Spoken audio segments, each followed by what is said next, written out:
Hello and welcome back to SuperCoach Edge. Now we round out the trilogy of our mid-week installments with an entry that is last but not least as we unveil a host of rookies we think you should keep your eye across as potential cash cows that potentially double as valuable cover across the early buys. I pump those numbers up. Those are rookie numbers in this racket.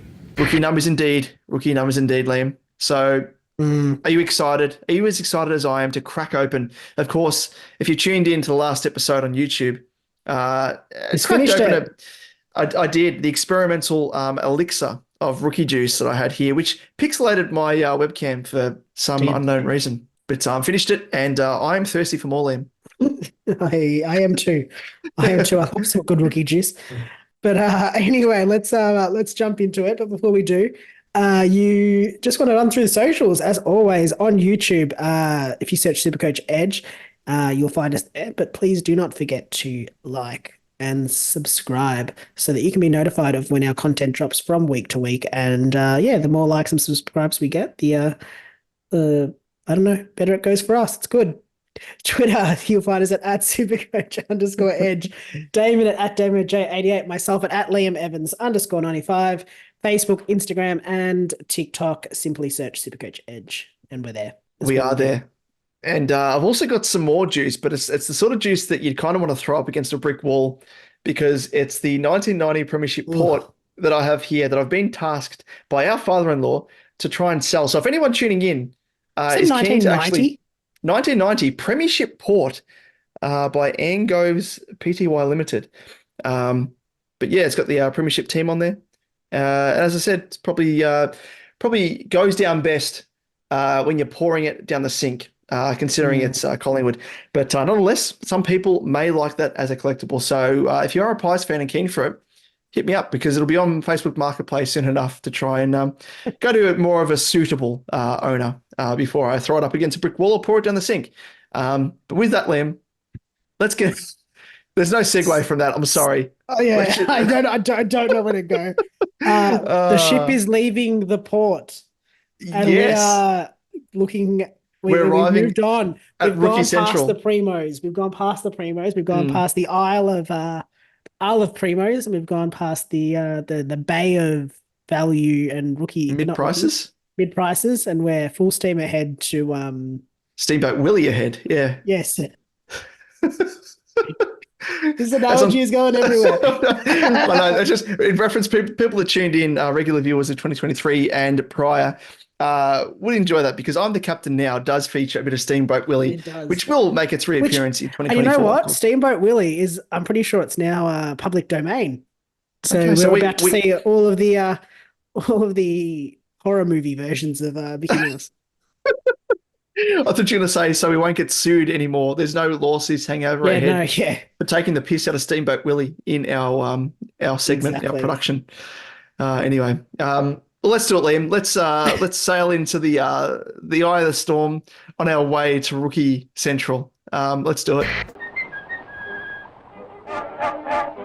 Let's kick off with the first mid-rookie, and we're going to skip past Harley Reid. We did cover him in the forwards episode as he did have that, or he does have that handy DPP. Yes. So let's kick off with the first rookie, North Melbourne, Colby McKercher. 202.8k mid-eligible. He obviously does not have a 2023 average as a rookie, but we do have his NAB average, and that was 150 in 4 games. The Kangaroo has big raps over him as a true midfielder who has been noted as an accumulator. However, in match sim, McKercher has been lining up and playing a role in the back line, not dissimilar to Sheasel. So could history be repeating with McKercher like it was with Sheasel? Sheasel has actually moved forward as well, apparently playing forward mid-role, so different role for him. In terms of verdict, I mean, it's hard to say. Obviously, he needs to be named in round 1, but I can't imagine he won't be. Should get plenty of game time and should be one to consider for your midfield.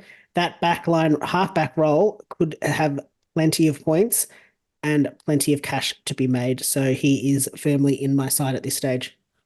Yep, totally agree. I think he's a must-have in terms of rookies, and you're paying for job security here at that higher price point that rates among the most elite, I think, and as shown as a rookie, He could potentially come in and have an impact, as you said, not too dissimilar to She's Nuts.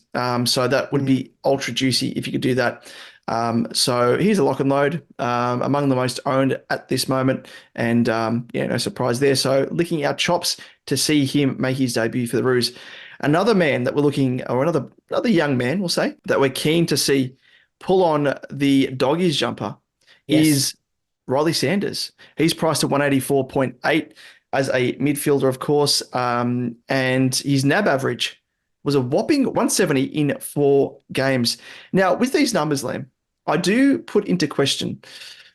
I'm assuming Champion Data use the same formula. What is it, 3,300 points that they have to allocate in any given AFL match? I assume they're doing likewise in the under 18 champs, but we'll just have that as a bit of an asterisk. But 170 across 4 games is absolutely ridiculous, and probably speaks to the quality of the man.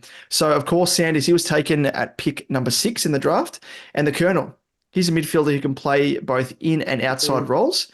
And as a high draft pick, you'll be paying up for him, but he should debut early for the Dogs and be given a good role, you'd think, especially considering the likes of Basilenka is no longer there due to his injury. Now, Jason Johannesson, he was quoted as saying on radio, if his body holds up and he stays healthy, I'd assume he'd play a lot of games this year. He's been extremely exciting to watch, so Dogs fans will really be keen to watch him this season, which is a nice endorsement there from a senior head in Johannesson. In terms of the verdict, rated one of the best mids in the draft, and by all reports could fill the hole left by Basilenka, as I mentioned, and I think he's just a definite lock at this stage in terms of job security and scoring potential, as we saw there with those scoring numbers for the NAB. But Liam, you're probably along the same lines as me. Yeah, I agree. Only thing I'll add is just with all rookies, we're going to wait and see. Just make sure he's named in round 1, but should be good to go. Can't imagine he won't be, and if he is named, he will be in my side. So yes, lock and load, all things considering. Moving on to the next guy, it is Daniel Curtin, 175.8k. He is eligible as both a mid and a defender. He had a NAB average of 137 in 4 games and a waffle average of 86 in 4 games. And probably need to look more at the waffle average because it's probably closer to when I say closer to AFL, but it's more the senior bodies. Like he's not. Yeah, that's the thing that I think I'm concerned about with the NAB averages is that it probably gets everyone's going, oh, look at this, which is fine. But just he's not going to probably come in and average 137 in 4 games. Even 86 in 4 games is probably a stretch. But maybe not. Maybe not. We don't know. But yeah, probably a better yardstick to be going by.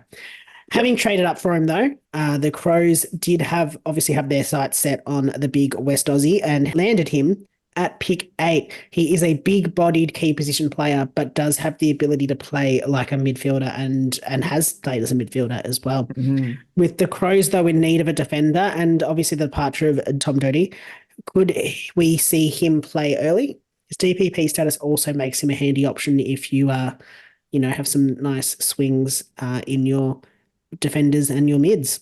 Like a Dacos. So in terms of verdict, yes, like a Dacos, you can swing them around, which is nice. Watch and see for me in terms of verdict, again, with all rookies. I think I'm a bit more concerned because he's a key position defender potentially. Or not necessarily a key position defender, but just more likely to play a key, like that role is a bit different. Higher price at 175k, it's hard to fit them all in. I think there's other options that we can fit in. Realistically, like, I don't know if you want to have 175k on your bench for a rookie. I think that's probably too high. I'm not against the pick though. I think we'll just have to see as the season rolls on closer as to what his position is and whether he's going to have some good scoring potential there.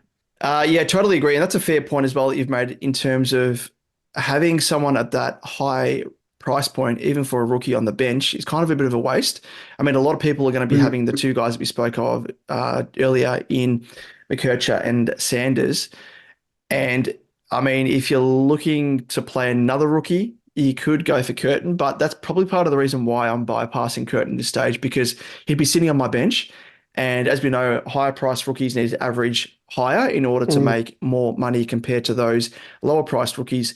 So that combined with the fact that he is a key position player and most likely will be played in a key position role, is going to be a slow burn, I think. So for me, I'm bypassing him, but still, I'll keep him on my watch list nonetheless because he could come out and absolutely smash it. So we'll wait and see how he goes across the course of the preseason and assess from there. Agreed. Let's move on to the next guy, and it is Jai Clark, 123.9k average from a mid-eligible. And his 2023 average was 13, having played, I think, just the one game off memory. The Cats drafted Clark with absolute huge raps, and he would have otherwise have played a majority of games by all reports, if not for injury, which kept him out from round 9 onwards after he made his debut. On debut, he did only manage to score 13 from 25% time on ground after starting as a sub, but most promisingly, he was able to snag 26 CBAs during that time. With the departure of Selwood leaving a huge hole in the Cats' engine room, there is a red carpet that has been rolled out for Clark to come in and cement his spot for the Cats. And with Danger closer to retirement himself, the Cats need to start blooding their next generation of mids. At near bottom price, he is someone that should prove to be a valuable cash cow and early season cover across the buys. And if he's getting regular CBAs, should be one that can get some good scoring as well. Yep. I think he's going to be on everyone's list. For verdict, you're probably similar to me. I mean, he's in 45% of teams at the moment. Yeah. Pretty obvious pick. Lock and load. Should play from round 1. Solid job security. I don't think there's much more else you can say. Yeah, pretty much lock and load. Obviously, watch round 1, but lock and load. Alrighty, let's move on to the next guy, and it is Jeremy Sharp, priced at 123.9. Doesn't have an average in 2023 because failed to play a game, but the ex-Sun has been around since 2020. And his averages in seasons gone by read 40.8 from 11 games in 2022, a 65.4 from 9 games in 2021, and a 33 from 2 games in 2020. But when given the opportunity, he has shown that he is a quite a capable scorer with high scores of 85, 75, 69 in 2022, and then a 115, 96, 79, 76, and a 71 in 2021. Has been playing as an outside mid and match sim for the Dockers and is said to be tearing it up. But the question will be whether he has a role in the side and job security to go with it.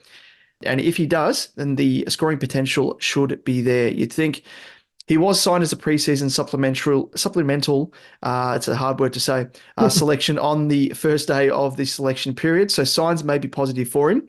But I know there has been whispers as well that potentially he is vying for the same spot as Heath Chapman on a wing. So one to monitor over the preseason to see if they're, I guess, in that little battle. And if so, if he wins it out over Heath Chapman playing that outside wing role. Verdict, Liam? Yeah, I think scoring potential is there. So if he is in the round side in round 1, I would play him. I would bring him in. 123k. I think he's good. No concern there. Only his job security. Yeah, I think he's the lock. I think he's going to play at some stage in the year, if not in round 1. So even if he doesn't start, you could potentially start him if there aren't any other appealing options. Being that mature age player as well probably helps a young Freo team. So yeah, I think at this stage he's in my team, and until we see anything otherwise, he's a lock. Yep, sounds good to me. Moving on to the next guy, it is Josh Sinn. Josh Sinn, 123.9k, mid-eligible, the Sinner, 2023 average of 21.7. Now, has had his injury troubles across his young career, as yes, we've all seen. But could this be the year we see Sinn finally break out? Was the sub in all 3 games he played in 2023, so can't read too much into what he can offer, with scores of 20, 21, and 24. He is known for his speed and his trading left to foot. He's priced at just 123.9k. So if he can break into the side, there will be plenty of cash to be made. And there are reports from Port's Match Sim earlier this week. So we're recording just the end of January. So he was playing in the A team at halfback for Port. So or the ones team. I don't know. I obviously didn't see it. I don't barrack report, and I don't live in Adelaide, so I don't get to see their match sim all that often. But yeah, playing that halfback role from all reports in the first team. So looks good for job security, and also would be good for his scoring potential as well. Definitely one to watch. But just, yeah, the fact that he has been sub as well in 3 out of his 4 career games does put a little bit of an asterisk on him for me. And you'd want to see him play some full games to see his full potential. But don't mind that. If he's playing off a halfback as well, I mean, you can kind of take things with a grain of salt across the preseason, with teams being split up into A and B teams. So you don't really know as to whether or not a player is pushing into best 22 territory, but we will watch with bated breath as we get to the unofficial match sims against other teams, and of course the preseason game to follow. But let's move on to the second last player, and it is Jackson Binns, priced at 123.9 from my mob at Carlton, and must say that, and I can confirm, has been an absolute accumulator, an absolute monster in the VFL, and should consider himself rather unlucky not to see a debut in 2023, having averaged 28.9 disposals and 116 fantasy points across 17 games, which would surely translate to a similar number in SuperCoach, you would think. And at a rookie price, 100%, you would be locking and loading that. Should find his way, I think, into the Carlton side at some point in 2024 and get a taste of senior footy. So we'll track his progress over the preseason. At very least, could be a handy downgrade option. Verdict, I think, just rounding it out, this kid is super highly rated within the 4 walls at Carlton, and I'm personally excited as a fan to see what he can produce at senior level. But also, without Dow being there now, having crossed to the Saints, there is a depth spot there for him to fill, I think. So he will no doubt get a crack at some point, as I mentioned, and is definitely one to monitor very, very closely across the course of the preseason.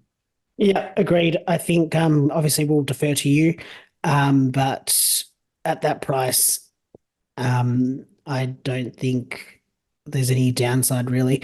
Will just be his job security, so has to crack into the side, obviously. But you'd expect he'd get a crack at some point in the season. So may not be a starter, but maybe a downgrade option mid-season. 100%.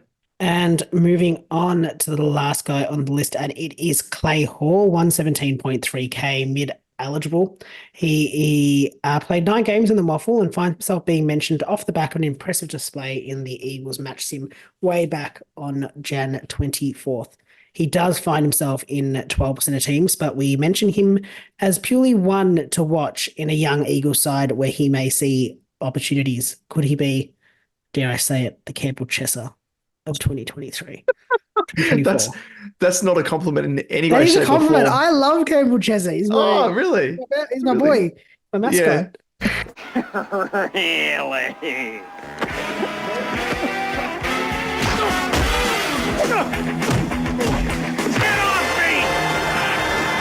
The mascot, the one bloke who broke your heart. He survived my team all year. Ride or die. Ride or die. Ride or die. Probably more die than ride, I think, from what you've told What are you me. talking about? I rode his his cash gen of about $3. You went down a local tuck shop and got yourself a bag of mixed lollies. Oh, If that, not even that. not even. With the way that the world is at the moment, geez, it wouldn't afford anything. But could he be a Jinby? Maybe, just when you're talking about Eagles. Yes. Jinby was a bit more respectable, got injured unfortunately as well, but 63.5 across 17 games, and he was drafted last year in that group as well. So reportedly high raps on him, and we'll wait and see how he goes. But as we said earlier, it's a bit hard to, even though like a lot of these reports are coming from journalists that are being like, oh, this player impressed, this bloke stood out. But again, this is a team that's been split into a team A and a team B. Yeah, we've always got to be careful. So we don't know how they're going to sit as to whether or not they're going to be best 22 as yet. But that's what the rest of the preseason's for, isn't it, Liam? Yeah. And I know with West Coast, I remember seeing how they'd split their team. and they had Jinbi on the weaker side, or what would have been classified as the weaker side. And it was really apparently, from what most people could see, assumed that it was just a balance thing. Like they didn't want an absolute, like a team that was full of all the kids up against being monstered, being absolutely monstered. So I think that's one thing to consider, is that sometimes players might be on the B side that aren't necessarily B side players. They're just there to create some balance and actually create some competition between the two sides. But just always mindful of that. And also when people go, "Oh, he's smashing it," I'm like, yes, he's playing his own side as well. Like smashing the Eagles, which yes. Is it that He's smashing hard? the B side of the Eagles as well. So So Exactly. anyway, I think you're right. Keep an eye on him. But wouldn't jump on him just yet. Yeah. The only reason as well that we kind of brought him up is because he's currently in 12% of teams, and I imagine a bulk of those would be off the back of, what's been reported out of these sort of, scratch or match sims, whatever they want to call them. But anyway, Liam, that does round us out for not only this episode, but the trilogy of episodes on all things midfielders in, of course, midfield week. So what do we have ahead of us for next week to round us out? By process of elimination, I think you all know what we're going to be doing, and it is Defenders Week, and that'll be interesting, very interesting. I think jumping into Defenders, I think there's lots of value to be had, and lots of discussion to be had about the primos as well. But yeah, lots of mid-priced, not necessarily mid-priced, but just value options in the midfield. In the defensive line for us this year, in this season. Exactly. Well, we look forward to that. That's going to round us out in terms of our analysis across every part of the field. So hopefully you've enjoyed what we've been producing thus far. But of course, as we've been saying at the back end of every episode, if there are any players, and in this case, from this episode, mid-rookies that you would like us to touch on, please comment below if you are watching us on YouTube, or slide into our DMs if you listen to us via audio podcast form, and we'll touch on them in a special episode later in the preseason where we run through some frequently asked players, we'll call them. But where can they do this, Liam? Where can they contact? Well, alternatively, you can carrier pigeon, smoke signal. I like smoke signals. Very old school. Message in a bottle. Just hope it gets to us. Yeah, we might receive it maybe in about 4 years' time. Yeah. If that. Also, it's not good for litter, so maybe don't do that. Yeah. I don't condone that. And if you want to, be a little bit more modern, you can reach out to us on Twitter at SuperCoach. Of course. You can hit us up at our respective Twitter handles, Damon at DamoJ88, myself at Liam Evans _95, Facebook, Instagram, TikTok, SuperCoach Edge. If you want to email us, we've got an email, AFL SuperCoach Edge at gmail.com, I think it is. That's it. I don't know what else. Our PO box is 123 SuperCoach Road, Melbourne. No, that is definitely right. So don't try and send something there. But they could also alternatively use Hedwig to send a message. Oh, yeah, exactly. Yeah, that's another option. From Harry Potter, of course. Hand deliver the note would also be nice. Pass it along the row, back in school. Oh, yes. With a little yes or no for us to answer. Oh, yeah. And the question will be that's passed along the line of people is, will Jack still be in your team, Liam? And it'll be yes or no. And I'll look at them while they do it. I'll just rip it. And not even dignify it with an answer. Yeah. Or maybe it's the invitation to Hogwarts. Oh, exactly. It's being passed on the line. But no, it's going to be an invitation to have Nat Fyfe in your team. Imagine that. If Hedwig was to deliver that to me, I would be saying to Hedwig, get out of my sight, return to sender. I'd just quit. I'd quit SuperCoach if Fyfe is in my side. You wouldn't question the fact that a Hedwig has come and delivered this note to you, and you're like, Colin, you're actually real. Fine. The biggest issue is Nat Fyfe being in my side. That would be the thing that would make me question the world most. Yeah, that's what's more unbelievable than an owl delivering me a message. In fact, I would steal the owl and I would put it in. No, I wouldn't put it in a cage. I would carry it around on my shoulder, and it'd be like my parrot for "I'm the captain now" in the episodes from week to week. Yeah. It could be like my parrot, but it's an owl. Anyway, what are we doing? We're descending into chaos here. So, Liam, let's put a bow on this episode. Yes, let's do it. Thank you so much for tuning in. I'm about to go out and get myself my own head wig to appear Please do. on my shoulder for next week. So we'll go away, Liam. We'll do a little bit of research for our last week of analysis for defenders and plug our brains into the sockets, all that sort of stuff, recharge ourselves, and be back very, very shortly. So I'll catch you then and see you in the next episode. Cheers. See you guys.